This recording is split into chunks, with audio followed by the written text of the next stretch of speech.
Welcome to the Family Framing Podcast, where we have the opportunity to ask a behavior professional about the trade secrets in autism.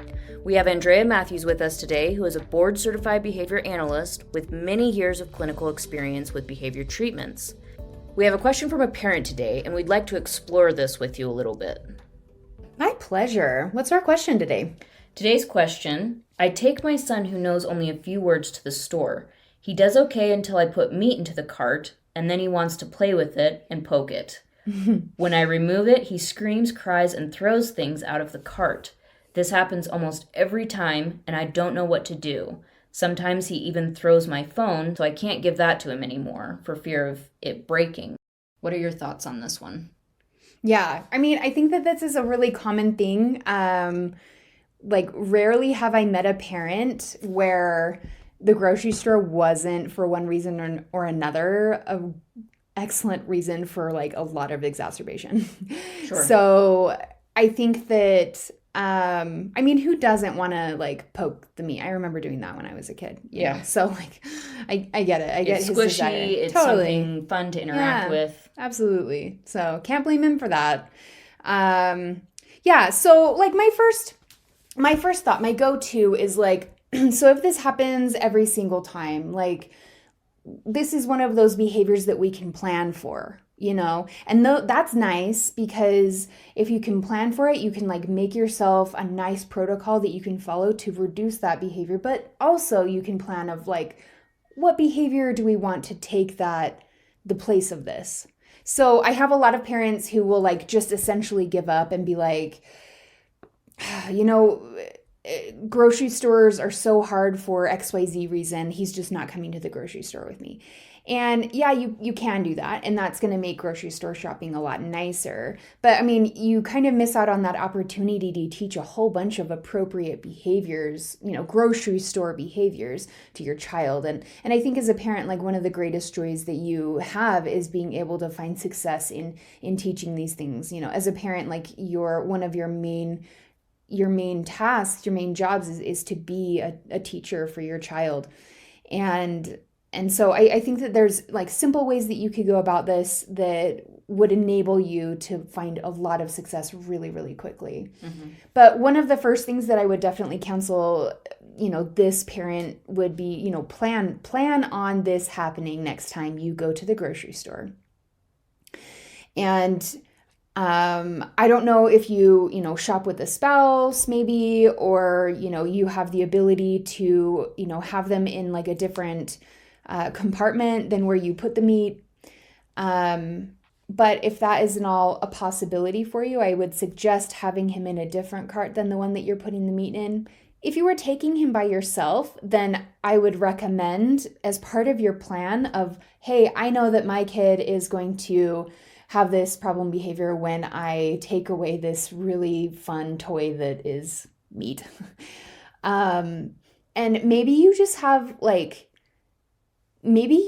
grocery store toys. So here's the amazing thing about toys is they keep them so well occupied, they stimulate the brain, they can, all of these things, and they help you have a more peaceful experience. But the problem with even the most favorite toy is after a little while of playing with that toy, it's going to get old usually. And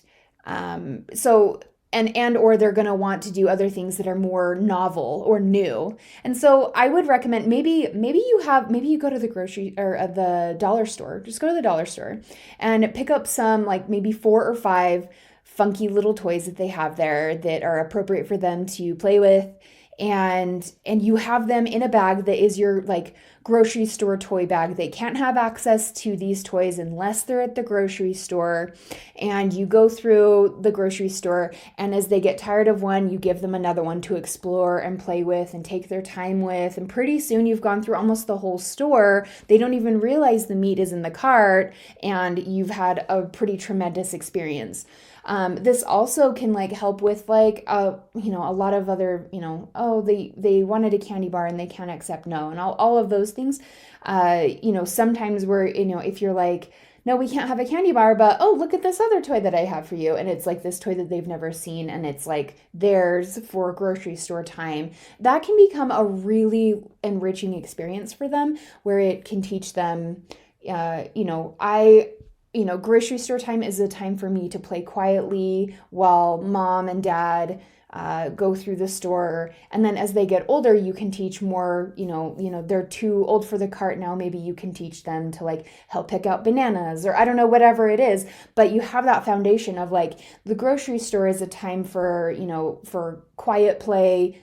There's no screaming, there's no crying, there's no these big tantrum behaviors. What you don't want is you don't want a pattern of, oh good, we're going to the grocery store, I'm gonna freak out when I see this thing or when this thing happens. You don't want to program neural pathways to be set up for them expecting certain things to happen that include a tantrum every single time. So when a child is having these new toys that you're buying and you've got 4 or 5 of them ready to go, let's say it's 6th, 7th time on a grocery store trip and they've already looked through these toys multiple times. We're only a month or 2 out and I can't keep buying new toys even if they are from the dollar store. What do you suggest then? Because we're all of a sudden we're starting to get tired of, even though they're only played with at the grocery store, they're still getting kind of old and boring, and the squishy new meat that you just put in, or this really colorful box of fruit gushers or something looks way more fun to play with than these toys, and we start rejecting the toys that mom or dad provides for us, and we still want to play with the new things that are being put into the cart. Yeah, no, I think that this is a really great question. And like, I think that if you could have a couple of rounds, you go to the grocery, or you go to the dollar store and you pick out some toys, or let them pick them out, let them pick out what is the most fun. Maybe you pick out 10 the first time you go, but you only introduce 4 for a month until you start to I think that they're starting to get a little tired. Maybe they start to show you that they're getting a little fussy, and or by the time that you're through the grocery store, they're really done playing with all of those toys, and you're like, okay, I think that I'm gonna go to the next 4. What you can also do with this is, if you have a child that has an abundance of toys, put some away. Put some away for 2 months. This costs no money at all, but put some away for a couple of months, and then use them in these situations. If your child is having a problem, you go to the mall and they hate it, or you're in the grocery store, or maybe you you're at a soccer game for one of your older children, let's say, and they have a hard time with that as well. So there's many opportunities for you to do the same thing. But if your child has an abundance of toys that they maybe don't often get to all of these toys, or maybe they do, but they love some, I would take the opportunity to hey, we're going to put 4 of these toys in our backup grocery bag. And we're gonna keep them on ice for maybe a month, maybe 2, and then when we introduce them, it's gonna be that feeling when you you put your winter coat on for the first time, and I know that feeling is horrible, but then you put your hands in the pockets for the first time and there's a $20 bill in there, and you're like, oh my gosh, this is the best day ever. It's gonna be that feeling, and that your child already loves those toys, and so it's gonna be a winner, but it's free. And they're really, really novel and new. And then what I would do is maybe even when you get to the point where you're maybe you switch back and forth every single week. They don't even know what toys they're going to get that week. Maybe you have a B bag and an A bag, and you're going to take your A bag and your B bag with you, and you're going to give them A bag this week and B bag next week. And they have a very, very finite amount of time to play with that toy, play with those toys, and you give them maybe one at a time, and they're having a really fun time. They explore with it, they play with it, then you put them away, then you give them a new one at a time, and it's really, really great. And you spend that time with them where you have, you only have to manage these simple things with them while you can pick out bread and, all of those things that you're buying. But then just in case they got tired of those next week, and you're, if you're waiting a whole week between, that might be enough for quite a few weeks.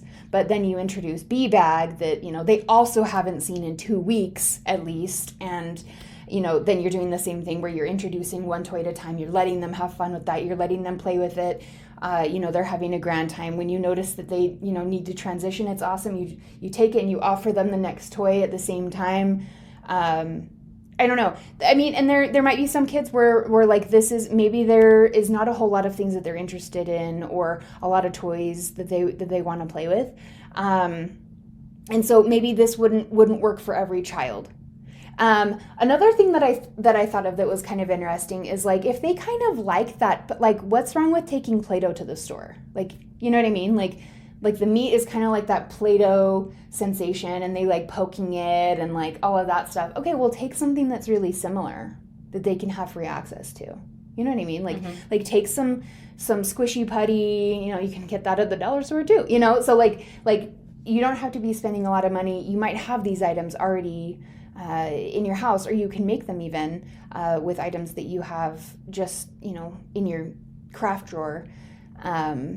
That would allow them to have, like, if they want to have some sensory time around that squishy meat product, but that's not safe or, that's not the purpose of that item. Like, there's a similar item that they, I'm sure, can play with. And so that's worth exploring as well. And like the big thing with this is like, it's often just an experiment. So like if one thing doesn't work, like move on to the next, but stay in that creative space as a parent where you're going to meet them where they're at. My son always does this behavior. They like to do this, but as soon as I, take that meat product away, they are upset about it.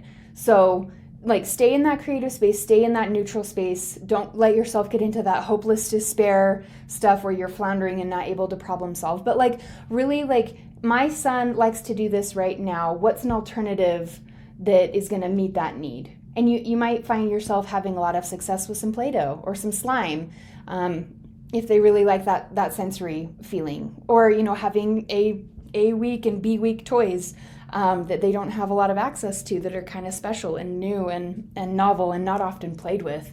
Either way, you might find yourself having a lot of success, and then the grocery store can become a really great opportunity as they grow and they get older for them to be able to learn to follow directions, learn to do a whole bunch of different behaviors that are appropriate for children in a grocery store, onto, eventually them being able to buy things themselves at a grocery store or be able to go look for items, I forgot the cucumbers. Can you go back to the produce section and get the cucumbers? And be able to appropriately do that by themselves when they're much older, So there are really fun things. But I think that closing down and like, my son just can't handle being at the grocery store.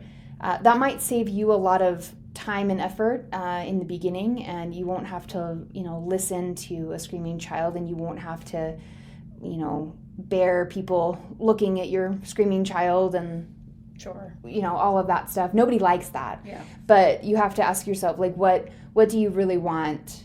What do you really want for your child? What if I could give you A or B of like, hey, you can have a peaceful trip to the grocery store right now, but you can never bring them to a grocery store. Or B, you can have a peaceful trip to the grocery store within the first couple of times / the first time it might be a really great hit, depending on, what experiment you're running.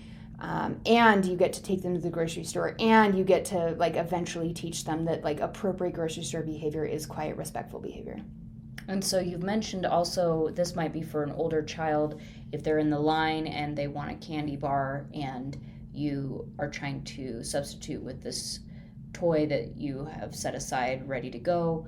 But what if, and this could also be included with the meat situation, what if they reject the toy and you would probably then go on to the next toy trying to find something, like what is it that you want, but they reject all of them because they only want to focus on the meat or just the candy bar. So what we have prepared is not working. What would you advise in those kinds of situations? Yeah, I would definitely like, okay, so if you are having your child, okay, so they want a candy bar, okay, and you say, no, but you can have this toy, and you offer them that toy, and they say, no, I don't want that. They begin to have problem behavior. At that point, continuing to offer them things is teaching them, oh, I get offered a whole bunch of other things when I act like this. So maybe we don't want to do that. Yeah. And honestly, at this point, like if your child frequently has problem behavior in the grocery store, you kind of already know where that is. And so if your child has problems accepting no, then you're probably already dealing with problem behavior. So where does that put us? That means that the item that you chose to offer them wasn't successful this time. But it doesn't mean the protocol won't be successful. What that means is that your child has a neural pathway that tells them when they hear the word no, they need to respond with a tantrum. So I've had clients where I'm teaching them to accept no, and the first time I run no, but you can have, and then I offer them something else, their brain doesn't even register that I'm offering them something else because the pathway in their brain is from A to B so fast that they're like, I heard no, I'm tantruming. But you do this 3 or 4 times and they start to realize, no, I can't have a candy bar, but mom just offered me gum out of her purse. That's sick. And then they and you can kind of see it in their eyes where they're like, wait a minute, what just happened? And they're so, like, that pathway is so disrupted that they, like, the candy bar forgotten, tantrum forgotten. They're like, oh my gosh, I get gum, this is the best thing. Or, oh, mom packed me some Skittles, or whatever it is that you were prepared with. But what you're not going to do is you're not going to cater to their problem behavior. And so you're gonna follow what maybe you would typically do is when your child starts having tantrum behavior over wanting a candy bar, you're not going to give them a candy bar. Yeah, and you're going to check out and you're going to leave like you always do. Yeah. And the next time you're going to try again, and maybe their brain will register, oh, I can't have that candy bar, but mom just said that I can have, my favorite toy, or I can have this little, this little tiny bag of M&Ms from mom's purse. Or I don't know, whatever it is, whatever you want to do. You know your children the best, and you know what's going to work, and you know what's going to be reinforcing. So go with that, and give that a try. And then, there's ways to systematically fade that. And I think that, I'm creating a whole bunch of materials and different things that parents can use that the behavioral professionals use day in and day out to make this such a seamless process. Teaching waiting behavior, teaching accepting no, teaching transitions from preferred to non-preferred activities, like, playing on the iPad to going to the bathroom. That's not fun for anybody, but there's simple ways to do all of that. So we use these techniques all the time, and there's no reason they can't be successful for parents as well. What if we get into the situation where my child is now understanding, I've got something in my purse, I've got a toy in my purse, and they're getting to this understanding of, we go to the grocery store, I don't necessarily need to get the candy bar because I already know mom has gum in the purse, so I'm just going to start digging through her purse to get this reinforcer that you've packed away ready to go. And so it's kind of interrupting this process that you're having in store and in plan. Mm-hmm. Yeah. And I think that, like, that is one of those things that, like, if you can have your purse out of the way, that would be awesome. And same thing with the grocery bag, like they have the little hooks on the grocery cart, that allow the bags to hang much lower than a child could reach them. But if you're finding that your child is like, I'm just going to get in the bag all on my own. Or just starting to reach and grab for the bag because they know that's where it's at. So they're going to look for it. My child, he's gunning for that piece of gum. Yeah. I think that either you have a situation on your hands where you're going to have to be teaching them to accept no, and you can offer a different item in that case, or they can actually you're okay with them having the gum early because you have a whole bunch of other reinforcers that are going to work and it's going to be fine, and you're willing to accept failure towards the end of the trip if you need to, and that's totally fine. So if it is okay that they can have gum early, this is an opportunity. Like, at that point, they know where to get the reinforcer, and so this is an opportunity for you to teach them to functionally request the things that they want. So this is a good thing, right? Like, what we want is, we want our children to calmly tell us the things that they want. Mommy, I want gum. And if that's a possibility, so this parent said that they have a few words. I bet you it'd be pretty simple to get gum. and so you see your child reaching and you're like, oh, what do you want? And that's an opportunity. Once again, you're teaching them appropriate grocery store behavior. It's better to ask nicely for things that you want than to have a massive tantrum about it. And so this is an opportunity for you to help them, and it could be as simple as like, maybe we repeat the word gum 3 times, and if they try and they give an approximation, that's great. Or maybe your child is at the level where you want them speaking in full sentences and you say, I want gum, mommy, and then they repeat that, and then you have that level of understanding where it's not, I'm going to have a tantrum and then I'm going to get gum, or I'm just going to steal things from mommy's purse and get gum whenever I want. I'm going to ask her permission to get into her items because that doesn't belong to me. And so once again, you have an appropriate interaction with your child. And so it's all teaching that appropriate behavior.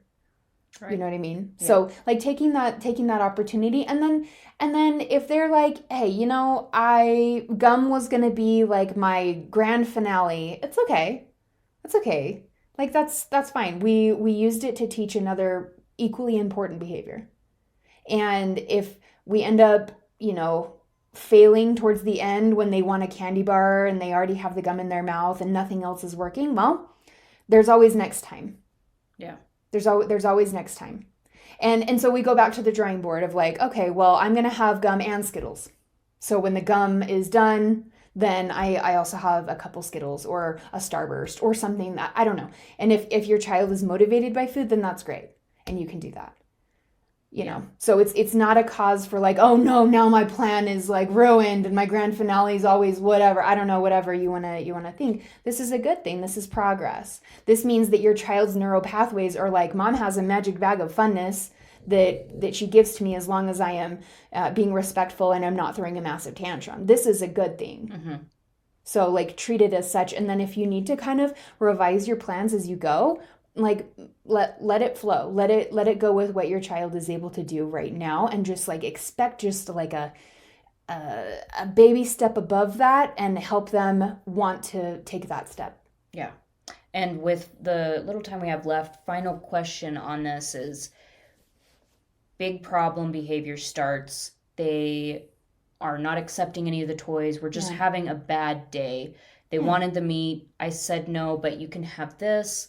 And that just was not going to go for that day. And so they kind of start tantruming, and it's kind of a big blow up. Yeah. I'm offering them their toy, but they are throwing it.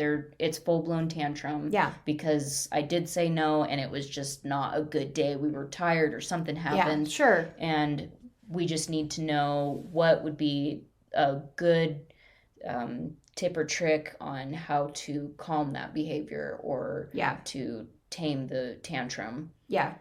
The best. Okay, so I have a couple things with this. You can think of this as like long-term or short-term. If you want to play the short-term game, the best thing to do is to give in early. Because whatever you are doing to stop the problem behavior, and you know what that is for your child. Like 100% of the time, if you offer them gum, it's going to be over.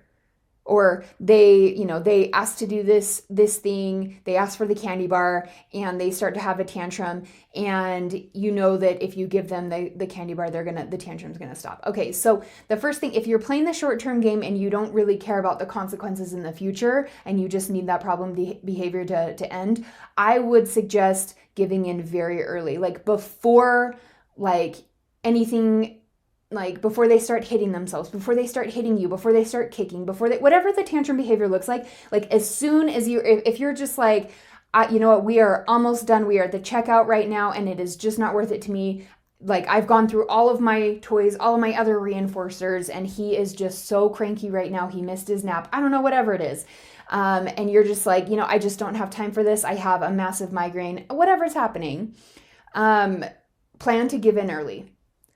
if you accidentally say, oh, like, no, we can't do that right now. And as they start to just whine, you're like, you know what? I changed my mind. Yeah, you can have that. I decided to change my mind. Wouldn't that be giving in to the behavior Yes. and maybe teaching them, though, that Absolutely. this is appropriate behavior for me to get what I want? Absolutely. So that's the downside. But it stops the problem behavior before they're kicking you. What you don't want is you don't want them in a full-blown tantrum where they're kicking you and hitting you or hurting themselves or screaming at the top of their lungs, and then you reward it with what they want. That's worse.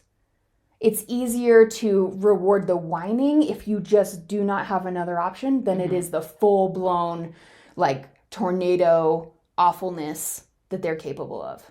Right. So if you have to give in very early. Give in very, very early, and you can fix it later. But yeah, like as you were saying, like the most optimal option would be they start having a tantrum over not being able to have the meat or have the candy bar, and you offer them that promise reinforcer and they say no, and they're like wanting to throw things. The optimal thing would be to block as much of that as possible, so like they're not throwing like cans of fruit at people or whatever. You're gonna like remove them from anything that could be dangerous or harmful to themselves or you, and you're going to wait them out. And what would that look like? Would that look like picking them up and just holding them and they're kind of flailing in your arms, or what you want to be really careful of is sometimes that's the natural response that parents will go to, and the problem with that is that also teaches them that, like, if they are a child that likes to typically be held or likes cuddles or likes to be close to people or likes physical contact, that could be a reinforcer. So if they need to sit there in that cart seat and just cry and wail until they're too tired to continue going on, then, like, as soon as they start to get more calm, you can be like, okay, well, are you ready for this toy now? You seem calm enough. And then they might be ready to, like, play because they're just too tired to continue having a tantrum. What if this goes on for like 20, 25 minutes? Yeah. Of them just screaming, and it's now kind of socially inappropriate, and we've got people, frustrated. Your first priority is always to your child. Like, who cares what other people think? And you know what? Honestly, they probably all had kids and been in the same situation, because there's not a time I go to the grocery store that's not happening somewhere. Right. And I know what's going down, and I have compassion for that. As a stranger, I don't know them from Adam. Like, your first priority is to teach your child. Right. And even if it is like making sure that they don't get the candy bar, making sure that they don't get the meat because they're having a tantrum about it, and you want to make sure that they understand that when they have a tantrum, they don't get the things that they want. So stand firm. Yeah, if you're gonna go, long-term plan is tantrums don't work anymore, but you know what does? Playing with these toys, asking mommy for gum, asking mommy for hugs, asking to be held. There's a whole bunch of other things that they could do in a grocery store, and you can teach all of those things as an alternative, but they're gonna try to have tantrums every once in a while.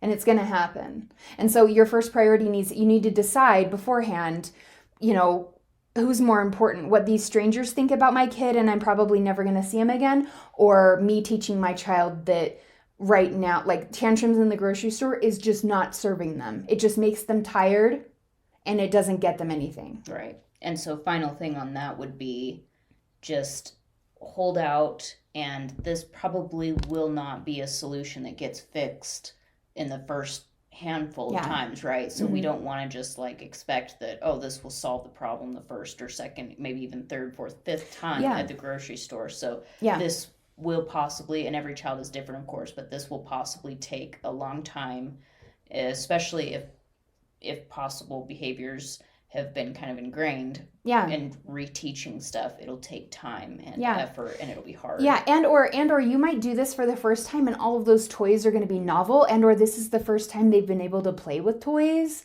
at the grocery store, depending on like how your routine has gone. And it might work splendidly the first time, and you think, I'm in the clear, this is going to cure everything, and then next time you do it, it's awful. Yeah. And that's okay too. Because like you said, like, those neural pathways have been ingrained. When I go to the grocery store and I'm going to have a tantrum about something, or I'm bored, so I'm going to be whiny, or I'm going to, pull my sister's hair. I don't know, whatever it looks like, but they have a neural pathway that, like, this is what we do at the grocery store. This is how things go.